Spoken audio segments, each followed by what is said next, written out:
15 juin. Il n'est pas 11 heures et la chaleur nous écrase déjà. Loin des villes équipées, les habitants de Gafeit, comme beaucoup d'autres villages, connaissent depuis toujours l'importance de l'eau. Ils ont appris à la domestiquer dans des canaux qui sillonnent le paysage pour satisfaire les besoins vitaux des plantes et des hommes. Sa distribution se fait selon un protocole très précis. Le manque d'eau et la grande variabilité des débits représentent un grand problème pour le Maroc et notamment pour l'agriculture.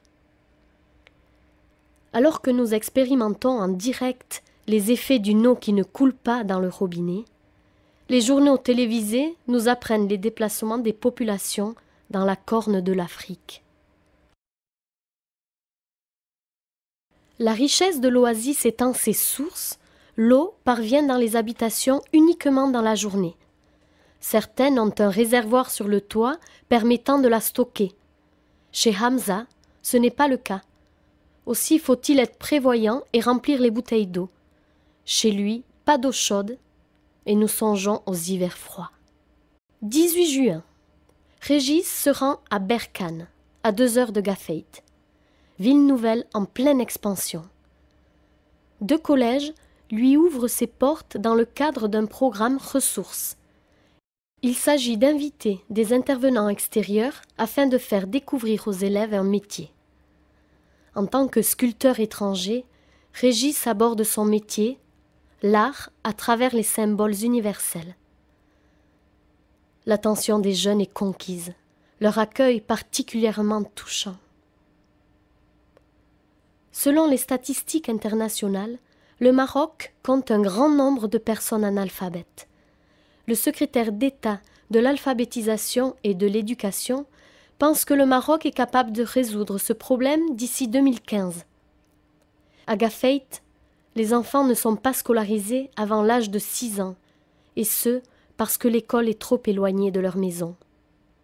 Diony sera le premier stupéfait par ce parcours épuisant pour de jeunes enfants. L'association Gafeit a mis en place des cours d'alphabétisation pour les femmes qui n'ont pas ou très peu été à l'école, y compris des jeunes filles d'une 12aine d'années. Les élèves du collège Omar Bnou Al-Khattab de Berkane ont émis dans leur revue Mon Maroc les aspirations suivantes. Dans mon pays, on rencontre les problèmes du chômage, de la pauvreté, l'ignorance, les agressions, la mendicité, la délinquance. Les grands établissements, écoles, hôpitaux, ne se trouvent que dans les grandes villes. J'aimerais que mon pays soit le meilleur au monde. Je veux que tout le monde le connaisse. J'aimerais bien que le Maroc soit comme l'Europe dans l'organisation, le respect des droits de l'homme, des enfants, de tous les droits. Après une journée bien remplie, nous suivons Ketoui et son petit convoi pour passer un week-end chez les nomades bédouins à 5 heures de route vers le sud, quelque part entre Tendrara et Matarka. Il est question de leur rendre visite et de leur apporter quelques produits frais comme des légumes et des fruits, mais aussi des vêtements. La chaleur toujours suffocante nous accompagne dans ce paysage des hauts plateaux désertiques et plats. Pas un arbre à vue. Au bout de 3 heures, nous quittons la route pour 2 heures de piste derrière notre guide. Un ciel noir nous menace et très vite l'orage éclate. De grosses gouttes s'abattent sur nos voitures. La piste est dangereuse par endroits et nos véhicules pas vraiment adaptés pour ce type de chaussée. La terre sèche devient rapidement un lac. Nous craignons l'enlisement. Aussitôt, la pluie cesse, laissant place à un émouvant coucher de soleil.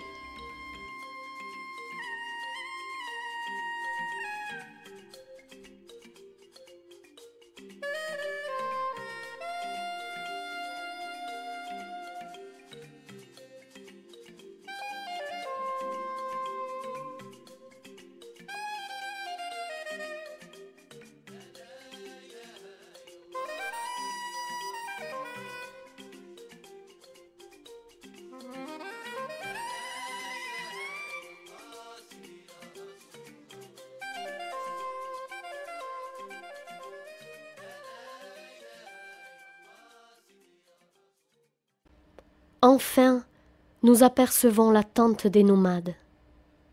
Tout juste descendu de la voiture et salué le chef du clan, ma présence féminine déclenche des pourparlers. Le chef me demande de me joindre aux femmes sous leur tente. Elle ressemble à une grosse bosse en toile de jute marron, posée sur des piquets en bois. Je dois me plier pour y entrer. À l'intérieur, des femmes et des enfants m'accueillent. En silence, ils m'observent. C'est la première fois, me dit-on, qu'ils voient des Européens. Les femmes ne quittent jamais leur tente. Étrange sensation que de sentir ces regards qui me scrutent.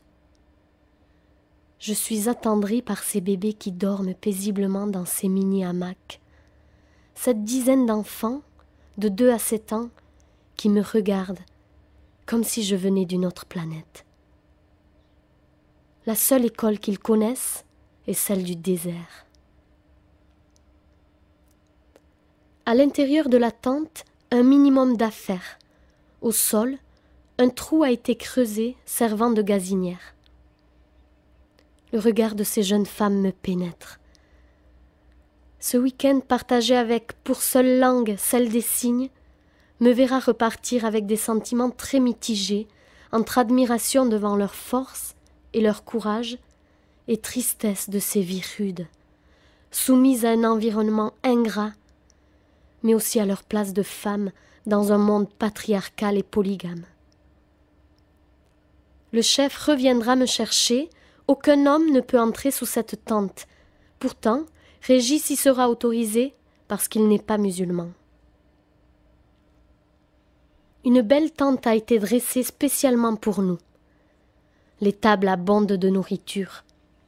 Fromage, frais, caillé, sec, qu'ils produisent, mais aussi du pain, de la soupe, semoule, beurre rance, pâtisserie, melon, pastèques et autres fruits secs.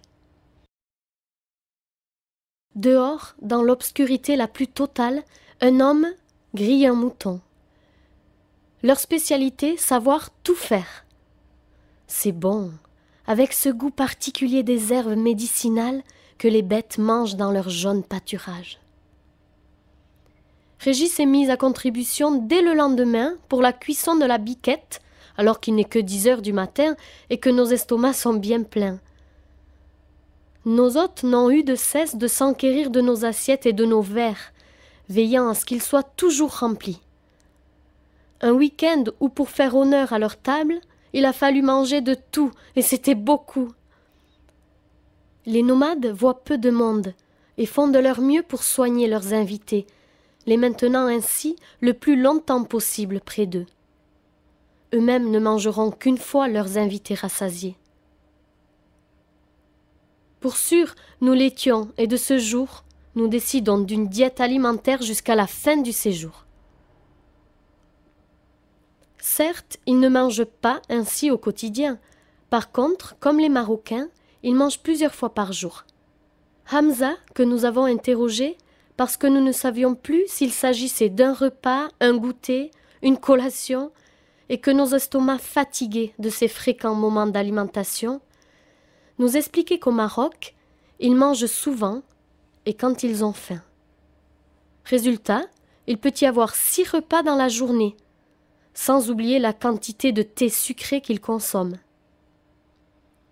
Au bout de 15 jours, nos organismes nous rappelaient à l'ordre. Hamza, qui a compris notre difficulté, faisait passer le mot partout où nous allions pour que le thé nous soit préparé selon une proportion de sucre divisant par 3 la leur. C'est dire. Le thé sucré protège en effet de la chaleur, mais pas du diabète.